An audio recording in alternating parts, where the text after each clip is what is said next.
My question, Thando, what can we all learn from the life of Sobukwe, and especially today's generation? Thank you. Thank you so much for the question, and I greet you, and I greet my fellow panelists. And I think I want to firstly take this opportunity to apologize for arriving late. I also think that before I answer that question, it is quite significant that we are here gathered and discussing, issues around our heritage and poison past, particularly in this month of November, especially in relation to Robert Sobukwe. And I just want to say, highlight the fact that it was on the 1st of November 1977 that Robert Sobukwe was readmitted at Groote Schuur Hospital in Cape Town after he had been discharged on the 15th of October 1977, following an operation that was conducted on him by Dr. Barnard.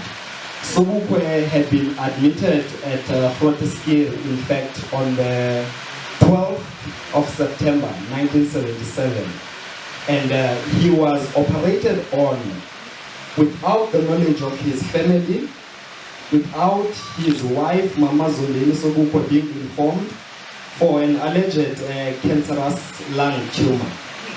And so I just want to say that it is quite significant that we are discussing that. But the other point that I want to mention in relation to Sobukwe is that Sobukwe did not die a natural death. Sobukwe is one of the many people, revolutionaries here in this country, who were systematically assassinated through various means. Mama Sobukwe in 1995 testified before the Truth Commission and said that Ubao Sobukwe, while he was incarcerated indefinitely on Robben Island, he was poisoned. He was given food with glasses. And you would know that Sobukwe was isolated all alone for 6 years on Robben Island. And he was subjected to that. And I want to locate the poisoning and the systematic assassination of Sobukwe within the context of the discussion of Project Coast, started by, which was led by Walter Basson, Dr. Dev, and with people like P.W. Botha, who were the state president at that time. And Project Coast was a project that was intended on developing synthetic chemical and biological weapons that would be used against particularly the African revolutionaries, black freedom fighters, to be specific. And there are a number of synthetic diseases, a number of chemical poisons that were developed by that program. Furthermore, we know that they also developed a number of drugs that would be distributed in the black community, things such as the ticks and the mandrakes and so forth. And so for me, I want to move from that premise and say that here I want to speak about Sobukwe as one of those many revolutionaries who were poisoned, deliberately, systematically assassinated. Because very often when we speak of Sobukwe, we say that he died, and people would assume that he died a natural death because it's said that he died of cancer in 1978. But Sobukwe was killed by the collaboration of the racist apartheid state together with the medical establishment. People such as Dr. Barnard, who operated him without the knowledge of the consent of his family, and others who are still alive, or even if I can mention that, And one of the things I should say is that there's never been even a so-called commission of inquiry or even an inquest into the murder of Robert Mangaliso Sobukwe. So I want to move from that premise first and foremost. And then Secondly, I want to say that Sobukwe was a man of noble character, a visionary leader, a thinker, a pragmatic political activist, and an ideologue. Sobukwe was also a very simple man. He was a Methodist church preacher, he was a teacher, he was also a university lecturer.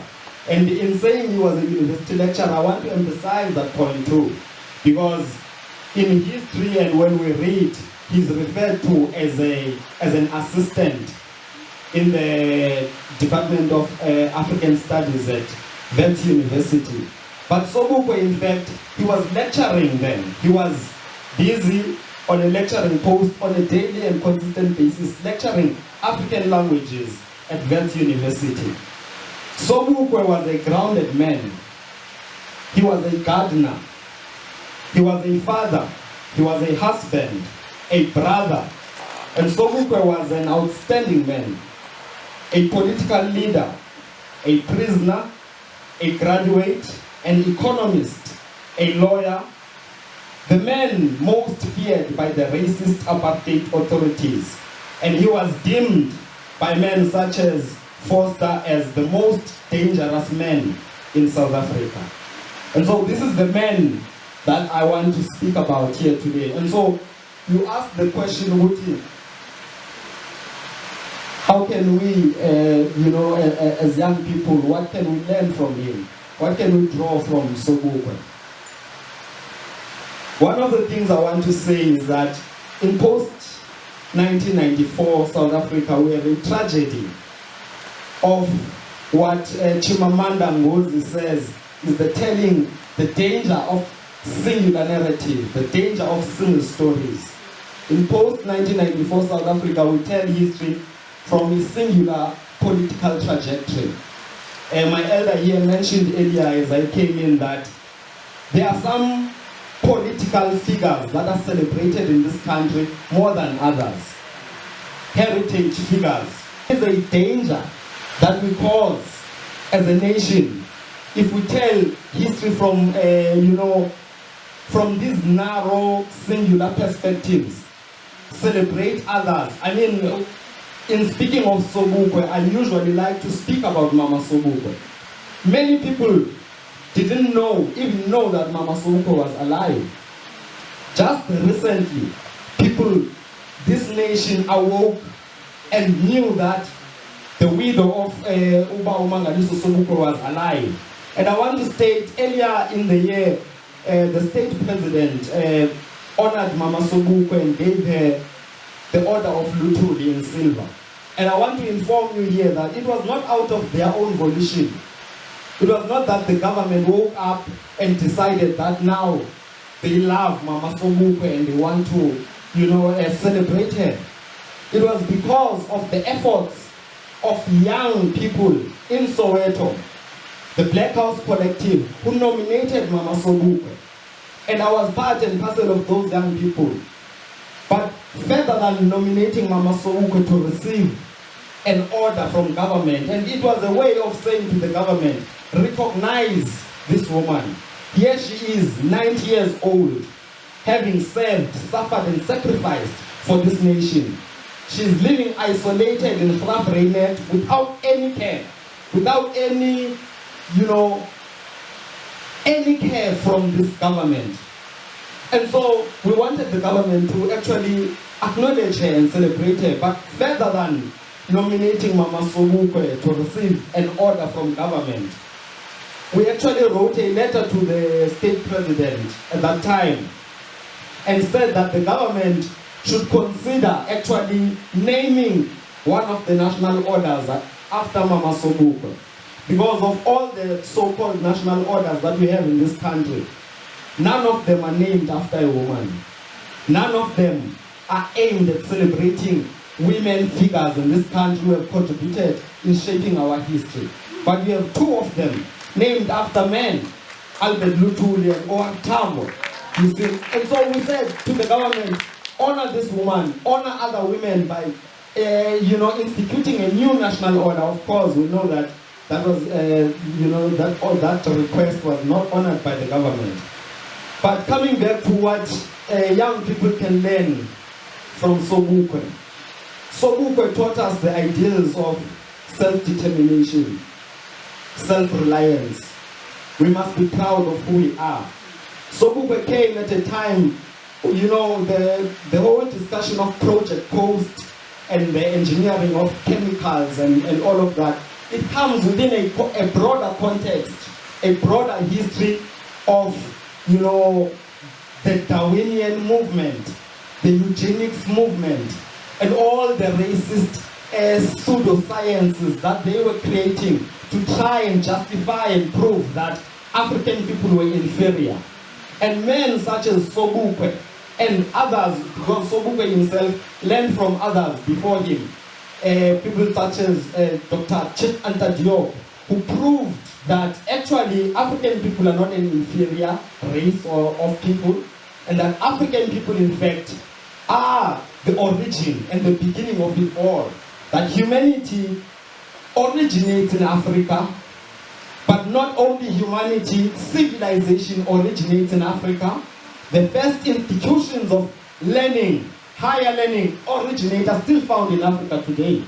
You know, the founders of the sciences that we learn today, the academic sciences, were here, right here in Africa. Most of the so-called Greek philosophers that are lauded and hailed in all the university institutions, most of them learned here in Africa, you know, for a number of years. And so Sobukwe came in that context, and these are some of the teachings he taught us, that African people were not an inferior race. You, in fact, are part and parcel of what he called the human race. And African people are, in fact, the origin of that human race. I mean, it was Chip Anta Diop who said that there is only one race, and that is the African race. And that race has its origin in Africa, you see. And furthermore, he said, Chip Anta Diop, that all others are mutations out of the African. And I think that science has proven this over time, that indeed African people, you know, are a supreme people, a supreme nation of people. And I think these are some of the lessons that we can draw from Sobukwe. You know, African philosophy, loving ourselves, loving our history, loving where we come from as a people, and acknowledging, you know, our oneness with the experiences of our ancestors. I usually say that we are one with our ancestors, and our ancestors are one with us. Whatever African people experienced under slavery, under colonialism, under apartheid is still with us today. So rightfully, we not only talk of the past as something that is away somewhere there. The past is ever present with us, and we live with the past. You know, it's continuously manifested in our daily lives. I stay in Soweto, I know it for a fact.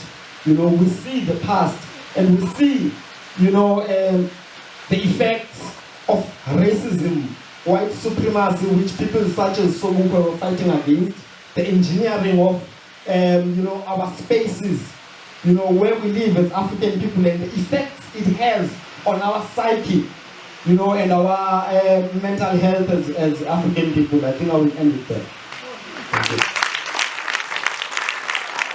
Thank you. Thank you very much.